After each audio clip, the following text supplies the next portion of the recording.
ছোটবেলার কথা মনে পড়লে আজও মনের ভেতরটা কেমন অস্থির হয়ে ওঠে। সে ছিল শ্যাম ছায়াচ্ছন্ন শীতল রাম জয়পুর গ্রাম।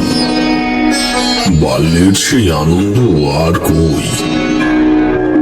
সেসব দিনের পরিবেশ থেকে শুরু করে তখনকার পশু পাখি মানুষজন গাছপালা পুকুর মিঠু সুরকি সবই যেন কোনো ঐশ্বরিক মন্ত্র বলে একই সুতোয় বাঁধা হয়েছিল।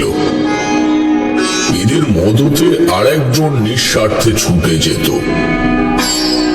দুপুরের অঙ্গার সমরুদ্রের প্রেক্ষাপটে নিপুণ হাতে ধান বোনার পর যখন বটের ছায়ায় এসে মানুষজন বসত, তখন সেই বৃক্ষই বায়ুদেবের মতো প্রকট হয়ে তাদের শরীরকে ঠান্ডা করত। তখন মানুষের ঈশ্বরে বিশ্বাস ছিল অগাধ, কিন্তু এখন ফলাফল না পেলে মানুষ প্রসাদ চড়ানোই বন্ধ করে দেয়। তোমাদের অনেক স্নেহ করি বলে বলছি, ওনার ওপরে বিশ্বাস স্থির রাখো, প্রতিফল হাতে হাতে পাবে। পুষ্যধৃত্য সীতাকর্ষ মূলং বামেতেরে ভুজে বদ্ধা সৌভাগ্যমা পত্নী দুর্ভাগ্যপতি নসংশয়।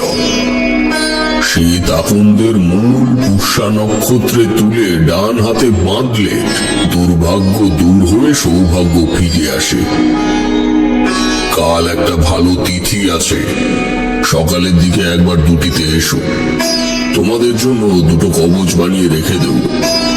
ধারণের এক পক্ষ কালের মধ্যেই ফলাফল দেখতে পাবে।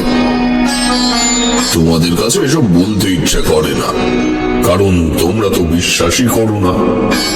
এই সৌভাগ্য ফেরানোর মন্ত্রটি প্রথম শুনেছিলাম আমার ঠাকুরদার মুখে। উফ, সেও এক বলার মতো গল্প।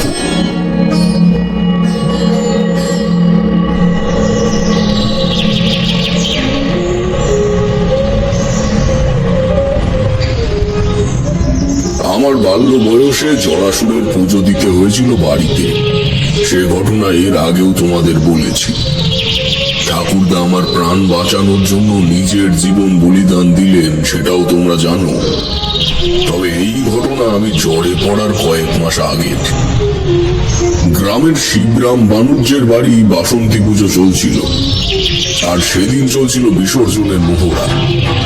দলে দলে ঢাকিরা সমতালে ছন্দ মারতে মারতে পুকুর পাড়ে জড়ো হচ্ছে